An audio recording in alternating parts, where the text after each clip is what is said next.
Welcome to Turn 1, a Formula One podcast.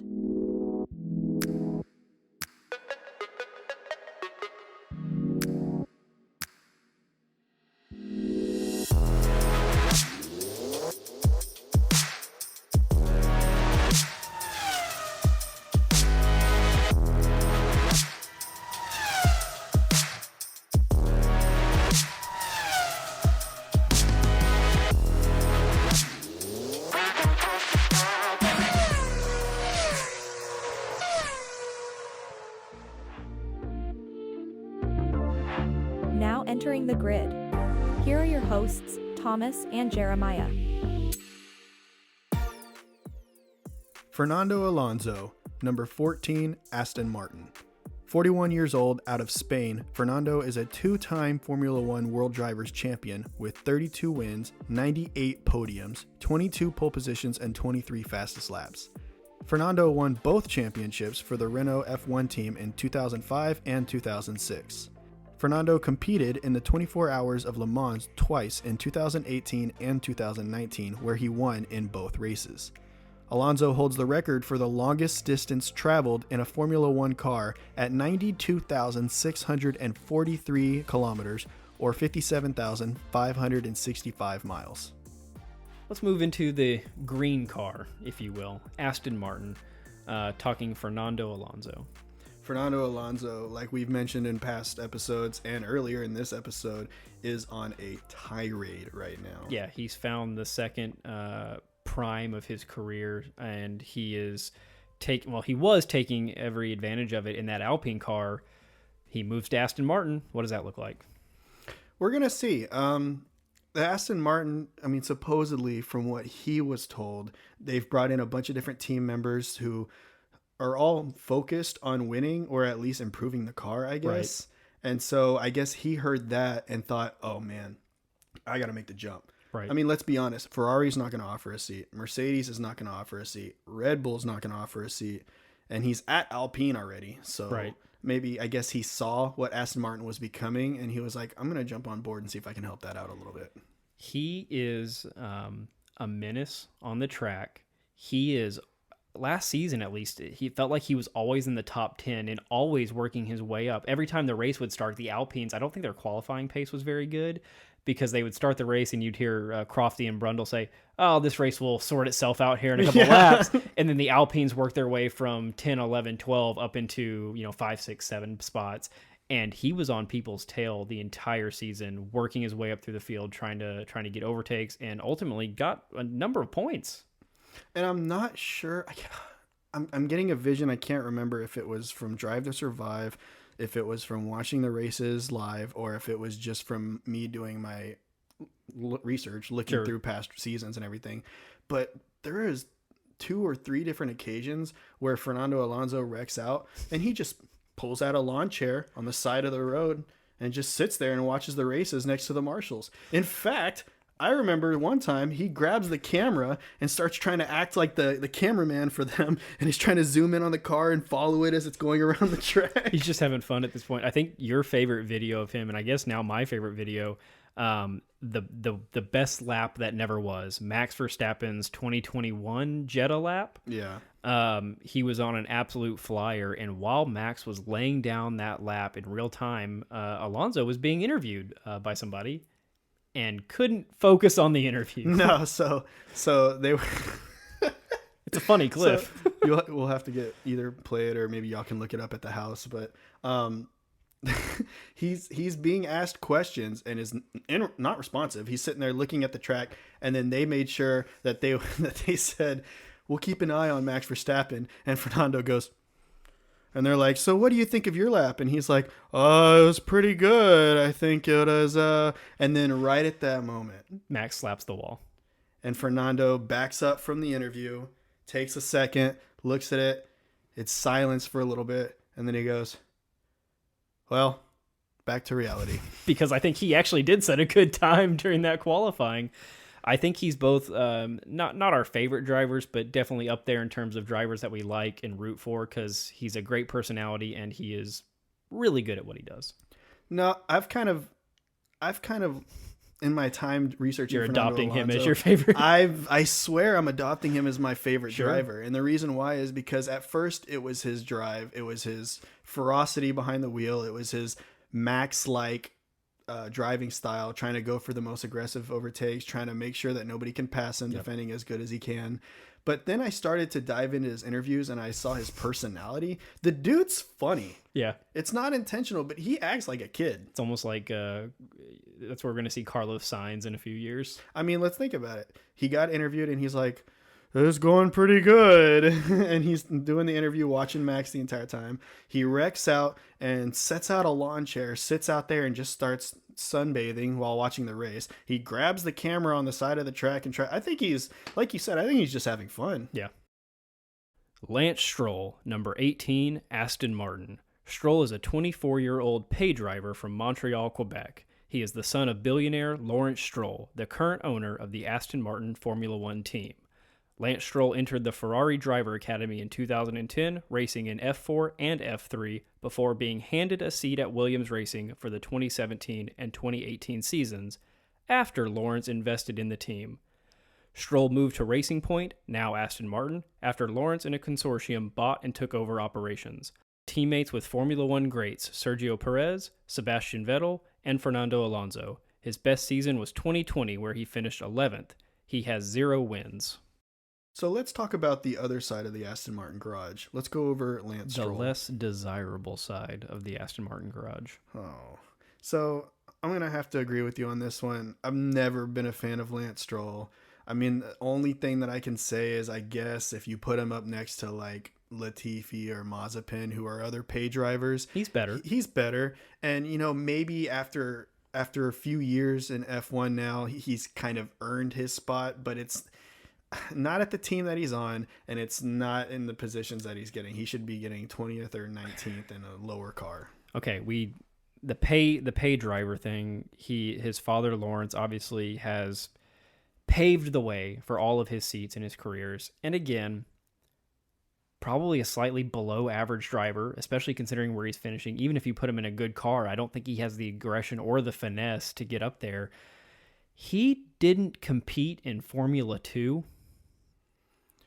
I hate this fact about him. How do you go F4, F3, F1? What are we doing? Unless you're a Max Verstappen or Charles Leclerc, you shouldn't be doing that. No. So, I mean, we've shown our dislike. I mean, I don't root bad things for anybody, but he's not going to win. He's not a champion. I don't know why he's out there. He's not an up-and-comer. He just has a seat because he thinks it's fun. And I've seen a couple interviews with him, and he shows his personality, and it's making me like him a little bit more. But then I see him on the track, and I see him getting torched by Sebastian Vettel or any of those teams that are in the lower midfield, and it's like, back to reality. Or brake checking Fernando Alonso, causing him to go airborne. Yeah, I am very curious to see how him and Fernando get along. I guess they do, because they wouldn't have signed. I mean, Aston Martin wouldn't have signed if they didn't like him, but I think Fernando's going to push him. Yeah, my problem with that is Fernando Alonso has, in terms of when he's on the track, he doesn't put up with BS. He doesn't like clowning around. He doesn't like when people aren't doing their job. You can hear it in the radio calls every single time he's talking to his team. Yep. So to partner him up with Lance Stroll, I just feel like we're going to hear a lot from Fernando Alonso. That was the brake checking incident where he called him out on the radio. Yeah, but now as teammates. Yeah. And to finish up on Lance Stroll, like you said, his dad paved the entire way. How long is he going to have that seat? How long is he going to be in F1? However long he How wants it. much money does Lawrence Stroll have? I mean, he runs the team, so you've got to figure as long as Aston Martin is a profitable F1 team, why get rid of it? I hate it. Let's move on. Kevin Magnussen, number 20, Haas. 30 years old, out of Denmark, Magnussen is the son of 4-time 24 Hours of Le Mans winner and former Formula One driver Jan Magnussen. Kevin has 1 podium, 1 pole position, and 2 fastest laps. He secured his first pole position at the 2022 Sao Paulo Grand Prix for the Haas team. He is a Danish Formula Ford champion, as well as a Formula Renault 3.5 champion. Magnussen has raced for McLaren, Renault, and Haas in his Formula One career. Kevin Magnussen. Ah, yes. Kevin Magnussen from the Haas team. K-Mag for short, which is a really cool nickname. It's pretty sweet. Yeah, I think K-Mag and Roman Grosjean not brought us into the sport, but definitely kept our interest in the sport early on. Yeah, for the reason, though, is that it's Drive to Survive, and it was following the Haas teams. Yep. So who were the two Haas drivers? K-Mag and Roman Grosjean. And they both had severe ups and downs. At times, it looked like Haas could be a competitor, and then at other times, it looked like no one on that team knew what they were doing. It was so disappointing because as an American becoming a fan of Formula One, starting with Drive to Survive, I wanted the Haas to do good. I mean, Right. I think any American wants the Haas team to do good because they're an American team. He gave us so much comedy with Gunther Steiner getting wildly upset at him, but then also being massively proud of him when he would do something good. Obviously, they've had a couple of different teammates run in there. They've run in and out K-Mag as well. But in 2022, he gets his first pole position. At the Sao Paulo It was a Grand big Prix. day in Sao Paulo. But then what happens on race day, Jeremiah? Well, let's back up because we know what happens. And I don't know if everybody knows what happens. I'll explain it. But let's talk about that qualifying for a second. Okay. So how does a Haas get into the pole position? Well, A lot of things have to go right for you. So the order of the paddock, I don't know if y'all are aware of this. The order of the paddock is whoever wins first is the first, or whatever team, whatever constructor gets first place and wins the Constructors' Cup is that first spot. And then it goes down accordingly. Well, Haas finished last. So The back of the pack. So they were the very last ones. So when they're going out for qualifying session 3, Magnussen's the first one out there. Yep. And they're all on softs because the track's still a little bit dry, but the rain is coming in. So they all go out there. Max gives him space so that he can have enough room to do his lap. And Magnussen goes out there and lays down a fast lap. Now, granted, he had to have been laying down some heat all day, which he was, just to get into Q3. Right. So for him to get that Haas past Q1, first 5 drivers go. Past Q2, next 5 drivers go. And now he's in Q3 and gets first. He was throwing down some heat. Now, granted, Max, that was right behind him, had kind of like a little hiccup, broke a little loose, and because of that, wasn't able to secure that top spot. And we all know why Charles didn't get that first spot. Yeah. Because somebody decided to send him out on inners. Let's go back to that Ferrari master plan. While everybody else is on slicks. So he takes pole, and I think this ties back to just our general learning of Formula One. You mentioned Max had a little hiccup there.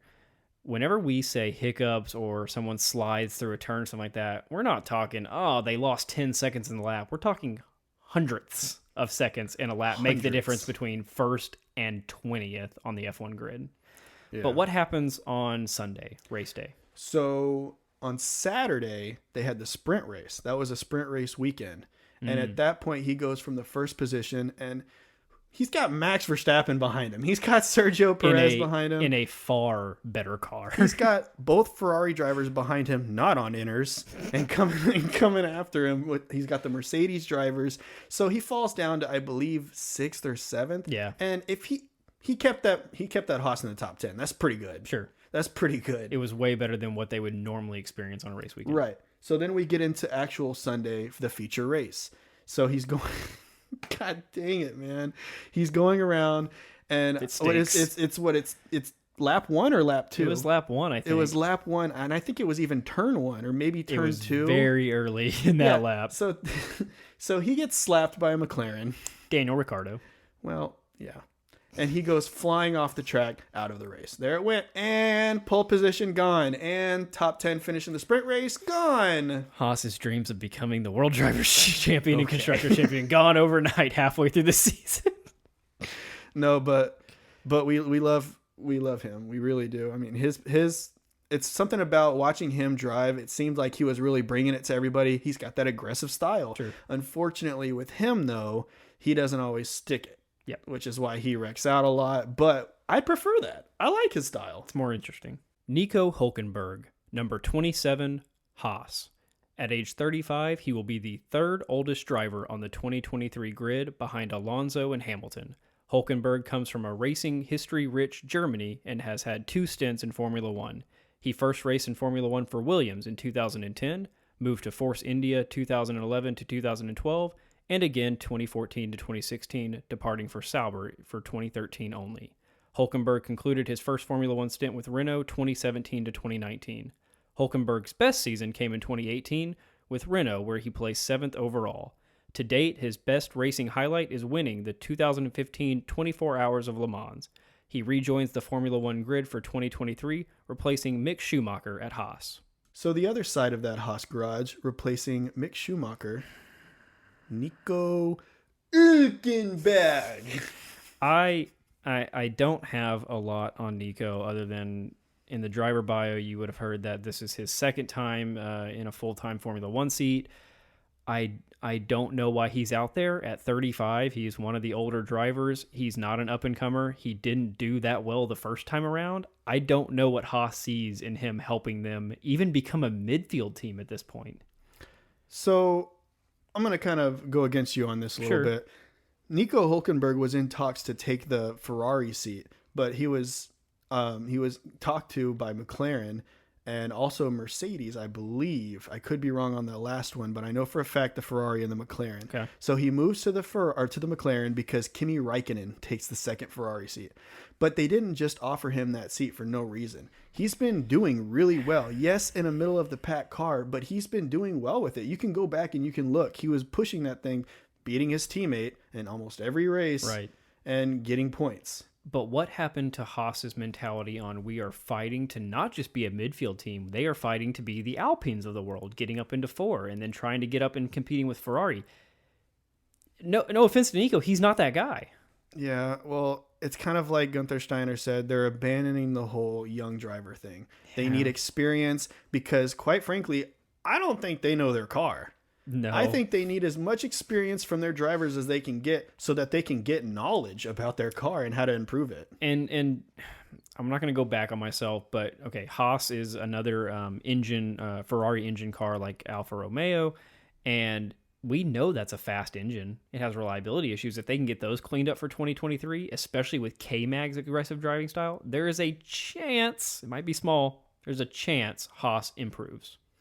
And to kind of finish up on Nico Hülkenberg, the reason why I'm saying his name like that is yet again from our favorite Aussie, Daniel Ricciardo, who whenever he was teammates with Nico was trying to figure out what his name was. And there's several videos out there of him there's clips. So it cuts after every segment right after he says it, and they just put them all together. So it's just different versions of Daniel going, Nico Hülkenberg. 3 races into this next season, we're not going to remember who Daniel Ricciardo was. Oh, man. I don't like that. Yuki Tsunoda, number 22, age 22, AlphaTauri. From Japan, Tsunoda's Formula career began in the F4 Japanese Championship, where he raced from 2016 to 2018. He moved through Formula 3 and Formula 2 prior to his F1 race seat with AlphaTauri in 2021. He's the shortest driver on the grid at 5'3" or 159 centimeters. So let's talk about the shortest F1 team on the grid. AlphaTauri, for sure. We'll start with Yuki Tsunoda. Yep. He comes from Racing Rich Japan, which is known for streetcar racing, but they've also produced, it was somewhere between 17 and 20-something F1 drivers, and he falls in that line of F1 drivers, and he's still extremely young, one of the youngest drivers on the grid. I think he has a long way to go, but there's a chance. Who was it in that video that we watched that said that I know what you're talking about. If you put all of the drivers on the F1 grid into go-karts, which equal machinery, Yuki would win? Who was that? I don't remember who it was, but I remember that quote. And there's something to that. Every driver kind of has their thing. And we've seen with a lot of these drivers that are good in Formula One, they had a dominant karting career. They just know how to drive. And I think he's got that. AlphaTauri's not the best car. It's experimental sometimes. It's a developmental car for Red Bull. Maybe he gets there in the next couple of years. Yeah, and I think it'll definitely help, 5'3". He's like half a human. Yeah, it's got the weight savings. Nick De Vries, number 21, rookie for AlphaTauri. At 28 years old and from the Netherlands, De Vries is entering his first year in Formula One in a full-time seat. Nick was a champion in Formula Renault 2.0 Alps, Euro Cup Formula Renault 2.0, FIA Formula 2, and Formula E. He has been a test and reserve driver since 2020 for several teams, including Mercedes, Williams, Aston Martin, Alpine, and AlphaTauri. Nick De Vries, our second rookie on our driver bio list, at 28 years old, racing for AlphaTauri, scoring points in his one race last season. Yeah, in his debut race for Williams, I believe, as their reserve driver for Mercedes. he takes that car into the points. Yep. Meanwhile, his teammate finishes in the bottom, three? Last? I don't know. Who cares? As you'll notice, there's no driver bio for Nicholas Latifi, but there is one for Nick De Vries, who gets his first full-time race seat after a long history of being a reserve driver, a test driver, and working his way through all the feeder series. Yeah, I think he deserves it, if I'm being honest. He finally gets that chance to prove himself. Yes, he got that last year, and we saw what he did. He put that Williams in the points. So now for him to get a full-time seat and at Red Bull's B team is pretty exciting. Yeah, the only thing I question, again, I love that he has a seat. I think he's deserving the fact that he got points in a Williams in his first race. He deserves to be out there on the track. Who knows what he could do in a great car, which that AlphaTauri car is probably better than the Williams car anyways. I'd agree. I'm excited to see what he can do there. And maybe somehow, even though Yuki has more F1 experience than Nick does, maybe Nick plays that older mentor role with him just because he's been around the sport longer. He's seen a lot more in those various garages that he's worked for. Oh, I'm sure. As a test driver and as a reserve driver, he's in the paddock with the team while the races are going on. He's learning from the best, Toto Wolff. Oh, yeah. He's in that Mercedes garage. I'm excited to see what he does in 2023. I don't know if he's a consistent point finisher like he showed in his one race in a Williams, but I do think he will get points. Yeah, I'll agree with that. Alex Albon, number 23, Williams. The Thai British driver had a superb karting career, claiming 8 victories and 16 podiums between 2006 and 2011. Albon spent time in Euro Cup and Formula Renault 2.0, Formula 3, and Formula 2 prior to his Toro Rosso seat being earned in 2019. For the 2019 season, Albon had 12 races with Toro Rosso before being promoted to Red Bull, where he replaced Pierre Gasly and drove alongside Max Verstappen. He finished 2019 with Red Bull and raced the entire 2020 season with them, earning 92 and 105 points respectively. Albon lost his F1 seat for the 2021 season, being demoted to the Red Bull reserve driver. Albon returned to the grid full-time in 2022 with Williams, where he collected 4 points and placed 19th overall. Alex Albon. Yep, the driver that we mentioned in the Pierre Gasly driver bio, but he has had a relatively long career in a short amount of time in Formula One, it seems. Yeah, and I said this earlier in an earlier episode, but I genuinely feel like he did not get a good shake at Red Bull. Not because he didn't live up to the moment. He did. Because if you look back at those races, he would have had 2 podium finishes if he didn't get wrecked out by Lewis Hamilton. Yeah, he only had 9 races in that Red Bull seat. Not a lot of time to prove yourself. No, not a lot of time. And that was in season 1. He did get the full season the next year. But I think Williams is a better fit for him. He's an up-and-coming driver. He is young. I think he has shown flashes. Again, in the Red Bull, he got 95 and 102 points or whatever it was. The Williams car is not performing like the Red Bull car did. But again, maybe at some point in time, a big-time seat will open up and he can make a case for it. No, I like Alex Albon. I like his calm demeanor. Even when it seems like things aren't going his way. Yeah. I mean, he was at the Red Bull team, the A team. Right. And now he's at Williams at the bottom of the list. And what is he doing? He's putting that Williams in the points, making the best of a horrible situation. He gets 4 points last year. I think in 2023, we can expect him to get a little bit more. I'm not going to say like a lot more, but maybe double digits. Logan Sargent, number 2, rookie for Williams. At 22 years old, Logan is making his Formula One debut out of the United States. Logan is the first American since Alexander Rossi in 2016 and the first American with a full-time race seat since Scott Speed in 2006. 22-year-old American driver Logan Sargent. And like we said before, we finally have an American back on the grid. Sure, we're not going to act like we know every single thing there is to know about Logan Sargent. We are excited to see him race. I think Williams is a good place to start. We saw George Russell start there. It's a good place to get your feet wet in the sport, to learn how the car works without being so high of expectations put on you. See, that's where it gets kind of weird. I feel like he had higher expectations in Formula 2. And maybe not at the end of the season when he was almost already guaranteed the seat, even though he didn't have the super license points yet. But at the beginning of the season, when he was trying to make a name for himself, right? Because he wasn't leading the whole thing. No. He was playing catch up, and it was his rookie season. So he's trying to make a name. He's trying to get into the eyes of the Formula One teams. And it worked for Williams. Sure. They brought him on. And Williams is a Mercedes team, and so that opens up to all the teams that operate within the Mercedes program. Who knows if he has a good 2023, maybe 2024, where he goes from there. Ooh, imagine a George Russell and Logan Sargent partnering at Mercedes. It would be good. I would watch. That concludes our driver bios for the 2023 grid. I think it's time to dive into a little fun. Yes. These are my favorite.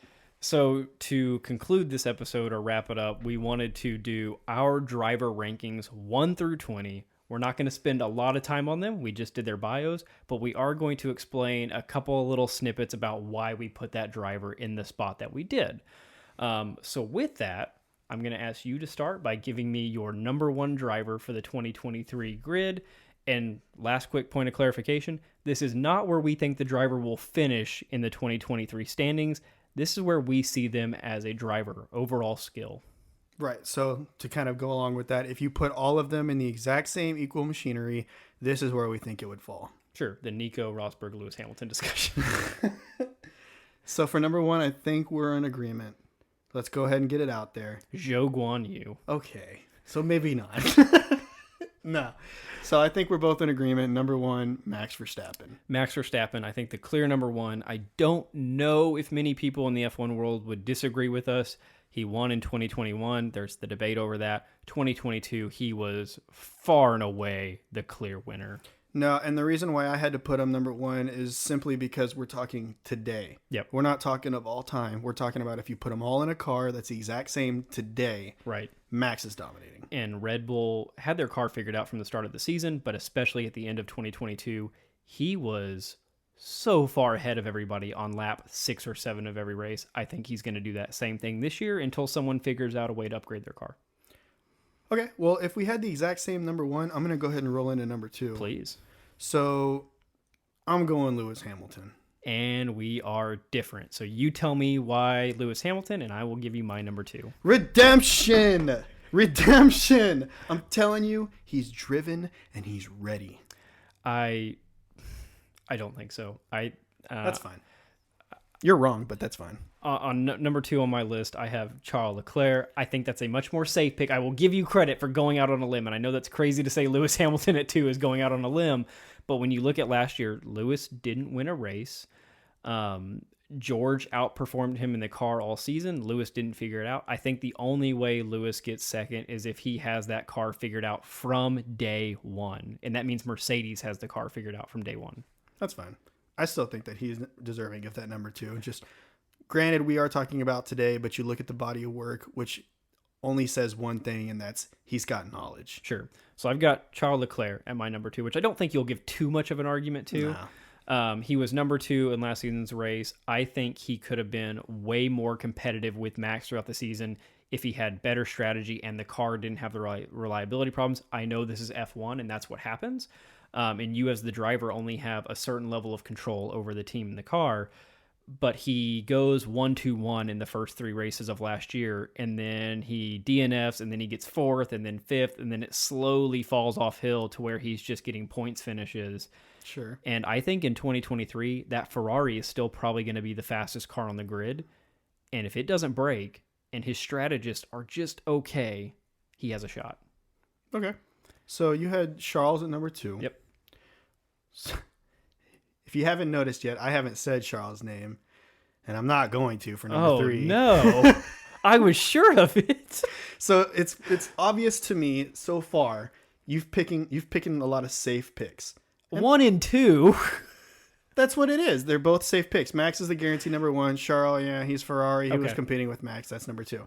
I went a little more bold. Okay. So my number 3, I've got Fernando Alonso. Interesting. Okay. I also have Fernando Alonso at number 3. And I told you before we recorded this, I said, I've got a little something for you that I know you're going to like, and that's it. Well, you saw where I had him. I mean, he's on a second surge. Yep. We talked about this. I think if you put him in the Red Bull car or the Ferrari car or the Mercedes car, he is competing for a championship.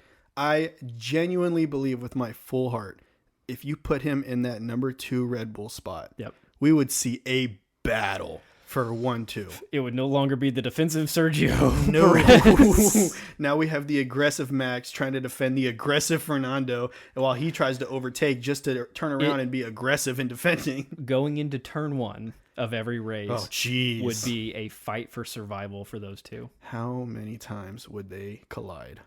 Every other race. Every time they're 1 and 2 on the grid, I think, because they would both want the inside turn. Oh, yeah. Okay, so I go Max, Charles, Fernando. You go Max, Lewis, Fernando. So we've got number 1 the same and number 3 the same. I'll start with my number 4 if you don't mind. Yeah, go for it. Carlos Sainz. Really? Carlos Sainz is number 4. So hold on. I want to hear why. Okay. But let me get something straight. Lewis Hamilton, nowhere in your top 4. No. Dang it. All right, and again, let's hear it. You mentioned it 2 minutes ago. This is not talking history or legacy. Right, I get you. This is 2023. We are a full year removed from the 2022 season where he didn't get a win. So I'll go back to Carlos. Carlos is still an up-and-comer, mid-20s at this point in his career. He gets his first race win last year. He's kind of on a similar path to George. He's in a really good Ferrari. He showed at the tail end of 2022 he could control that Ferrari car and do some cool things with it. He was outperforming Charles at the end of the season.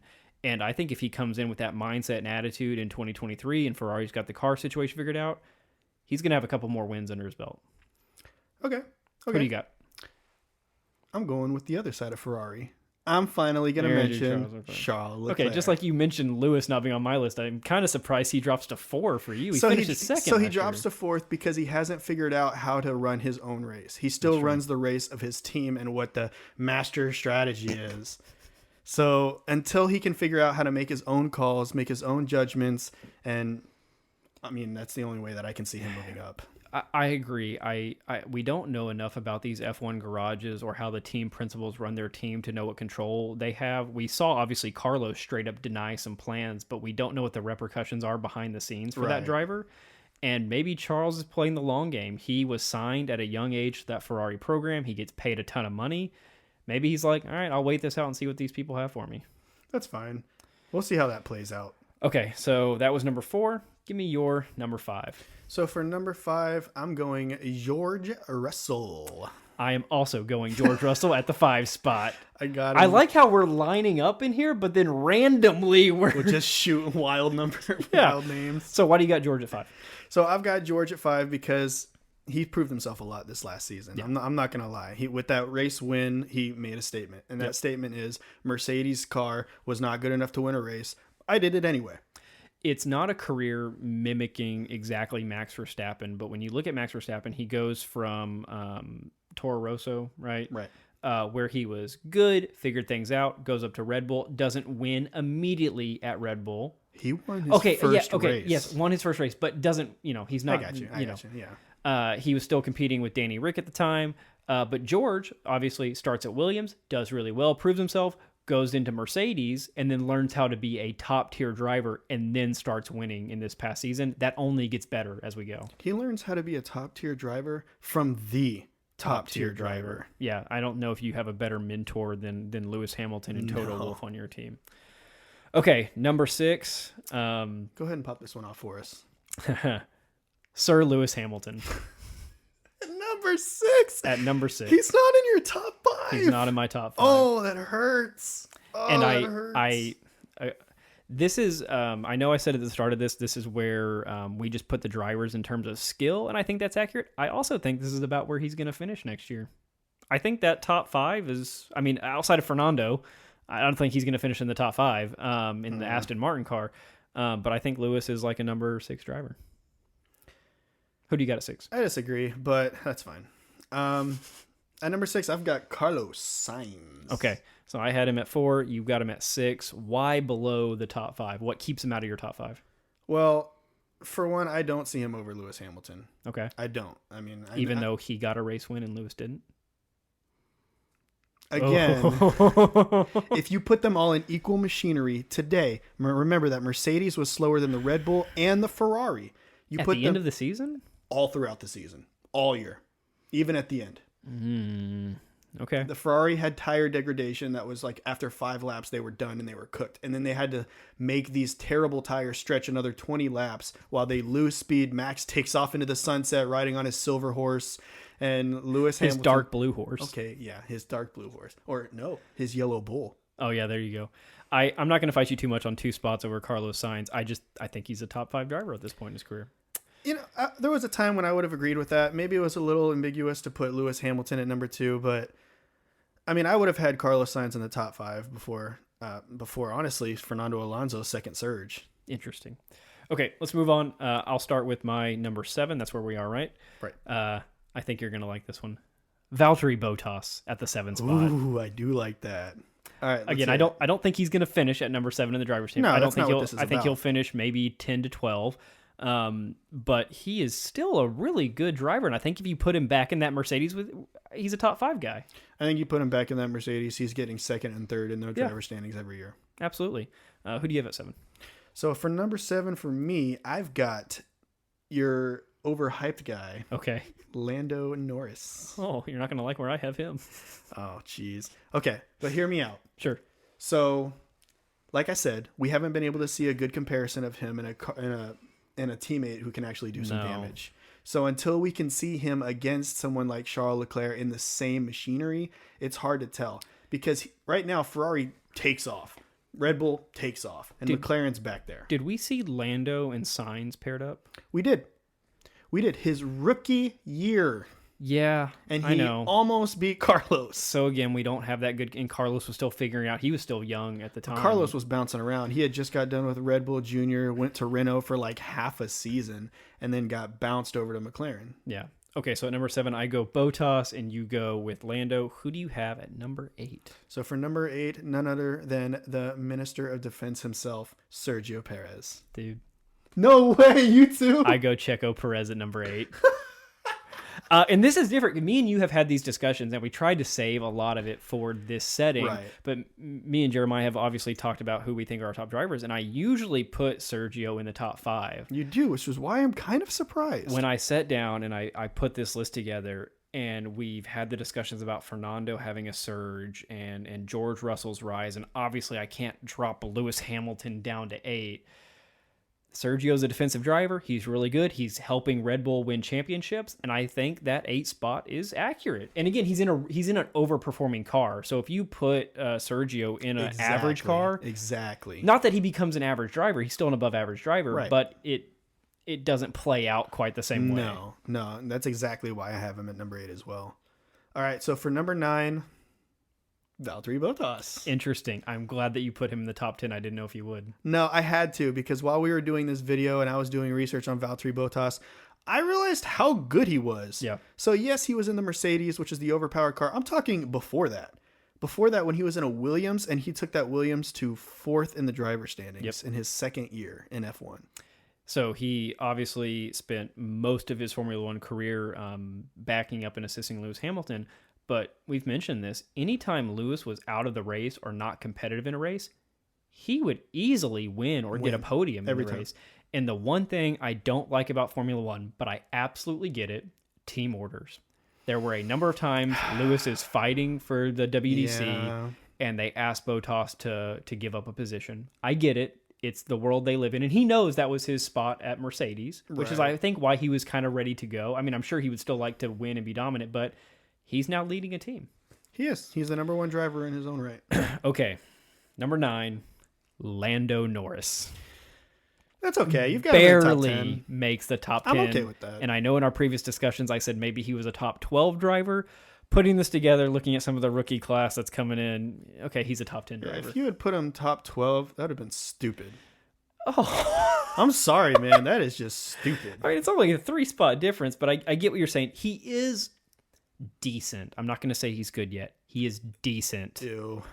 Okay, who do you got at 9?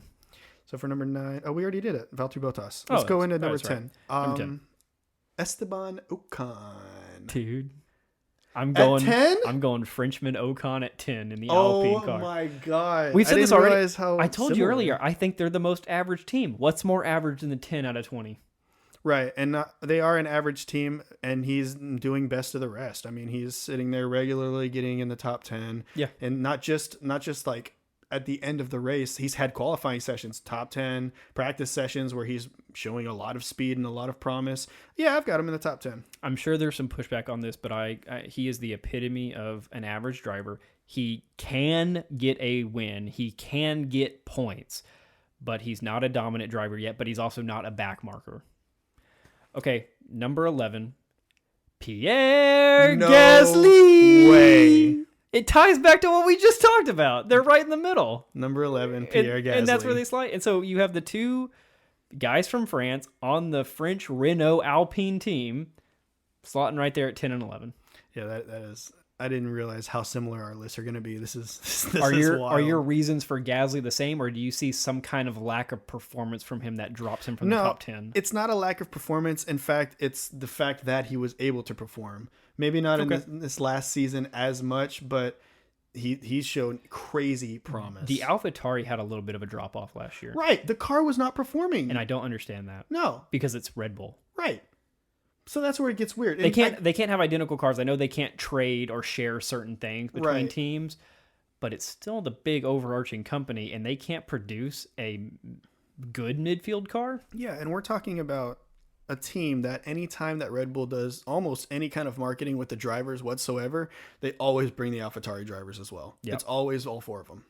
Okay, so we had the Alpine drivers both at 10 and 11. That's so funny. What a curveball. Who do you have at number 12? All right, I don't know how people are going to perceive this one, but I'm going to go for it anyway. At number 12, I've got the rookie, Oscar Piastri. No, you don't. Do you have him at number 12? I have Oscar Piastri at number 12. Dude, that's ridiculous. We're hitting like 50 or 60% on It might be more now that we got these last 3 in a row. It's like 75, 80%. Okay, so you mentioned there the rookie. I solely did that because one, his feeder series record is exactly incredible, why I did it. And he's in McLaren, which is a midfield team, so it's hard to go from a good driver on a halfway decent team to just being horrible. Right, but remember, this is everybody in equal machinery, so That's we're true. talking skill alone. Good clarification. And Oscar Piastri has shown incredible skill. Yep. I mean, he hasn't been beaten in the past 3 years. He has a better feeder series record than most anybody on the track. Yeah, I'm going to repeat that. He hasn't been beaten in a championship standings for 3 years. Yeah, the record was 3 consecutive feeder series in a row. And then obviously there was the gap in 22, but he was serving as the reserve and test driver full time. Right. We're talking actual competition. Okay, so we line up 10 through 12 on our drive. This is less controversial than I thought, other than the Lewis Hamilton bit. But okay, number 13, I go Yuki Tsunoda. Ooh, differ. Sweet. All right, tell me why you have Yuki at number 13. Okay, we mentioned the whole karting quote where if you put them all in go-karts, Yuki wins. And if you apply that logic to putting them all in the same F1 car, I'm not going to say Yuki might win, but I think he's better than what you're seeing in the AlphaTauri car. And again, he's in his early 20s. This guy has a long career ahead of him. It's clear that he's not getting moved out of the sport. If anything, he's going to stay at AlphaTauri for a while, maybe putter around the midfield teams, and then maybe one day, mid to late 20s, he gets a big spot at a top-tier team. I think he's going to be performing. Yeah, I don't necessarily see him moving up to a top-tier team. I just don't see that in his cards, but I feel like as a middle-of-the-pack driver, he's always going to show out, and I'm okay with that. Yeah, and I think if AlphaTauri clears up their car situation a little bit better, I think 12 is reasonable, and I think that's where he is skill-wise, too. Okay. What do you got? So, for 13, I've got Alex Albon. Oh, okay. Why? Sorry. So he takes the backmarker Williams car and regularly puts it in the points. Regularly beats hang on, Haas, Aston Martin. Hang on. What? Regularly is 4 points. In comparison. I know. Okay.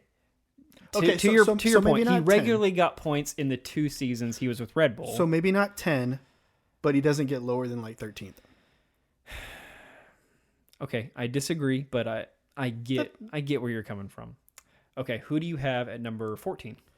K-Mag. I also have K-Mag at the 14 spot. Yes. I think we're getting to the part of the list where you're getting into the drivers that have either been around for a while or that bounce around teams or that just haven't ever figured it out, and K-Mag is just one of those guys.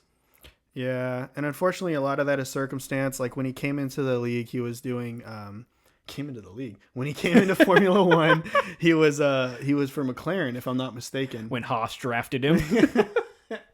And McLaren did not produce a good car that season, so it ultimately didn't look good for him. He's what, 30 years old now, somewhere in there. Somewhere in there, I believe. And still with Haas, which we know is not a competitor or really even a midfield team at this point. Unfortunately not. But skill-wise, I mean, you put him in a really good car, 14, yeah. I think with that aggression, he gets to 14th. Okay. Number 15, I go Alex Albon. Okay. So tell me why you put him under Yuki. I think Yuki is a way more promising driver, and I know this is about where we see them skill-wise for 2023. I think you line up Yuki and Albon in a Red Bull on the grid together, and I think Yuki smokes him. So I've got Yuki at 15. There we go. I thought you were about to throw out a hot take or something and throw Yuki at 20. No, I think Alex smokes Yuki all day long. 1 spot difference. All day long. Okay. I have him at 13th and Yuki at 15th. So I have him beating him and Magnussen. Okay, that's true. It's 2 spot difference.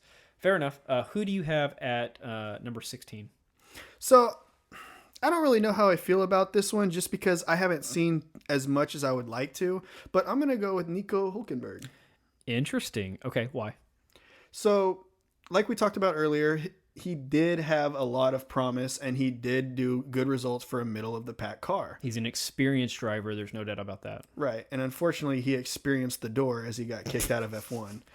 But almost a decade in the sport, you know a thing or two. Right. So now coming back, you put him in a car where everybody's got the exact same car. I think the knowledge and I think the passion for the fact that he hasn't had a seat. Right. I think I put him there. I think that's about right. You got to prove yourself a little bit.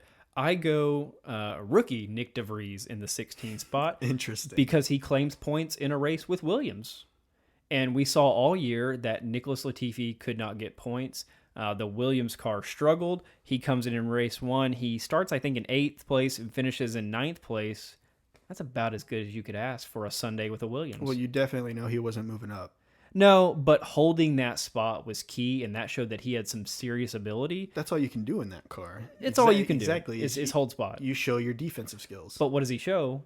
There's race pace there, and there there's was getting there to begin with. So I go with him in the 16 spot. Okay, who's next? So for 17, Nick DeVries. Okay, fair enough. So the reason I put him under Hülkenberg is because Hülkenberg got points on a not regular basis, but he got points whenever he was in F1. Nick DeVries, while he has had 1 race, he has 1 point, or two points. Yeah, because he finished 9th. Okay, so I think since he's still learning, Nick DeVries, yes, he's 28, but he's still learning. He hasn't had time in those cars. You put him and you put Nico in the same machinery, Nico wins out. Okay, fair enough. Number 17, I go Lance Stroll. We talked about this earlier. He has shown improvement in the sport, even though we agree he really shouldn't be there. I think he's 17, and this is partially because with the rookies coming in, the 3 rookies that we have, and then the return of Hülkenberg, it's kind of tough to weigh the last 3 or 4 on this list. Yeah, I think he's a putz, but that's okay. Okay, at number 18, I go Nico Hülkenberg. Really, the only reason he isn't last is because he has F1 experience. I guess that's fair. 35 years old, leaves the sport, has to come back and get a seat at a underperforming team. And again, his results the first time around weren't spectacular. I don't know how it gets a lot better. I've got Logan Sargent.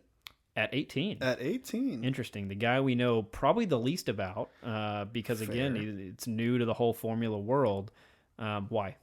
So I've got him there, and it's not like there's clear evidence on why I've got him there. It's kind of a hunch. Sure. But I feel like with the fact that in his prior feeder series experiences, he was going against Oscar Piastri, you're not going to win with that. Right. I mean, it's Oscar Piastri. Yeah. But he did show promise. And in every single feeder series that he's been in, he's shown a lot of promise. He's been in I want to say top 5 in all of them. Okay, so let me take you back to your hot takes because I remember this specifically. He's racing for Williams, is he not? Yes. And you said he would get points in 5 races I did. in a Williams. So you think that the 18th best driver on the grid is getting 5 points finishes in a Williams? Is that a testament to him or is that a testament to Williams? That's a testament to him 100%. Interesting. Okay. All right. So I go Hulkenberg at 18. You go Logan Sargent. Number 19, who you got? Lance Stroll. I'm not going to argue one bit. I debated putting Nico above him, but why is Lance Stroll in the penultimate position? You know, he's shown improvement, like you said, but he's not a good driver. He's not, and there might be a little bit of bias to that, in that we don't like the pay driver thing, throwing That's him at fair, 19. Because again, equal machinery, which we'll never see because he's always going to be at what team Daddy owns, Right. which isn't going to be Red Bull or Ferrari. Nope. Yeah, I don't have much pushback. You have him at 19. I have him at 17. I go Zhou Guanyu at 19. It's still extremely young, 22 years old or so, entering his second season. I think he's got a long way to go. Okay.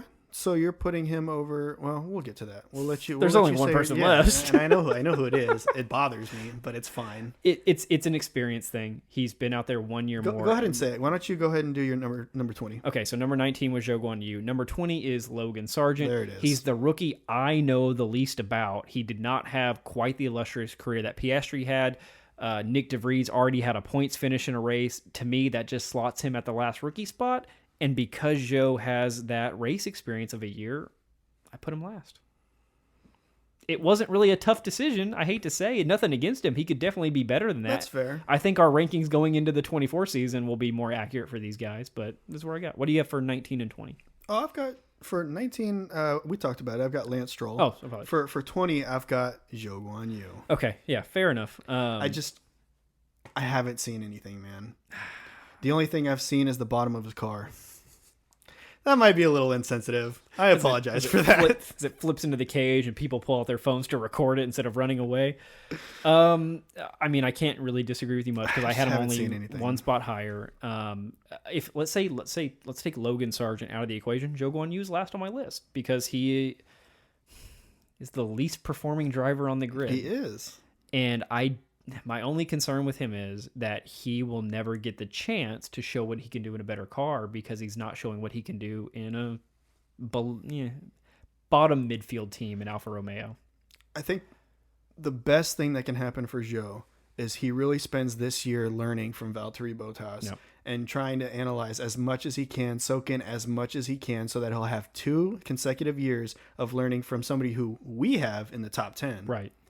And he can take that and hopefully turn it into something, whether that be points at Alfa Romeo or a seat somewhere else. Alfa Romeo needs to figure out their strategy too, because if they can, we've learned that in qualifying their strategy, right? Like getting the slipstream off a car. So if they can get Bottas on a heater, get a lap going, then have him tow Zhou along, and then if they can start races together, Valtteri can lead him to some points finishes, and that will show that he can at least keep up with somebody that knows what they're doing. Yeah, I think if you had, let's say for an example, let's say you have Valtteri Bottas in 19 and Zhou in 20. I think with Valtteri cutting why is Bottas in 19? For this example. What did he do? For this example. So Zhou Guanyu is following Valtteri Bottas while he does what? Cuts through the pack. Right. So Zhou is watching that, analyzing that. Okay, he did this on this turn. Okay, I saw where he waited on that and struck 2 turns later. And he's analyzing all of this information. I feel like I'm probably going to have him higher in 2024. It's not this year. Okay. I mean, fair enough. I do hope he does well. I mean, he's a likable guy. He is. Okay, so that wraps up our 1 through 20 driver rankings. We will show those on the screen as we go through that segment and here again at the end. But that concludes episode 3 of the Turn 1 podcast. We hope you enjoyed it. Like I mentioned at the start of the episode, we hope to release every Friday going forward throughout the year. And then during race season, we will be releasing our Monday race recaps with hot takes after the race, what we saw, some perspectives, things like that. So we hope you tune in for that. Feel free to like, subscribe, and follow us on all of our various social channels, including Instagram, TikTok, YouTube, and we hope to see you next time. Thanks, guys. Bye, guys.